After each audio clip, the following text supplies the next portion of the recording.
ব্লেন্ডারের বাটির নিচের এই কালো অংশটি কিভাবে পরিবর্তন করবেন এবং কেন পরিবর্তন করা হয় আজকের এই ভিডিওটি অত্যন্ত গুরুত্বপূর্ণ। যদি দেখেন আপনার ব্লেড এভাবে নড়বড় করতেছে তাহলে বুঝতে হবে বুশ ক্ষয় হয়ে গেছে, আর বুশ ক্ষয় হয়ে গেলে পানি লিক করবে। এর জন্য প্রথমে আপনাকে ব্লেডটা খুলে নিতে হবে। পুরো ভিডিওটি মনোযোগ দিয়ে দেখবেন। এরপরে নিচের যে পেনিয়ামটা রয়েছে পেনিয়ামটা খুলে নিতে হবে। এরপরে শেপটি বের করে নিতে হবে। বের করে নেওয়ার পরে আপনাকে প্রথমত উপর থেকে রড দিয়ে দেখেন কিভাবে দেখাচ্ছি, পুরো প্রসেসটা মনোযোগ দিয়ে দেখবেন ভাই, এবং ভিডিওটি শেয়ার করে আপনার টাইমলাইনে রেখে দিন যাতে পরবর্তীতে এই প্রক্রিয়াগুলো দেখে দেখে আপনি করতে পারেন। প্রথমত চেষ্টা করার পর যদি কখনো বুশটা খোলা সম্ভব না হয় সেই ক্ষেত্রে অবশ্যই নিচের তলাটাকে আপনাকে পরিবর্তন করতে হবে।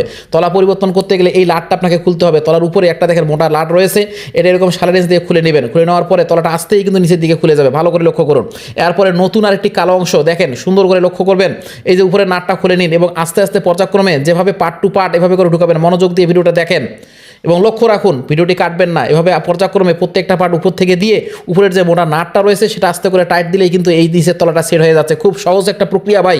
এই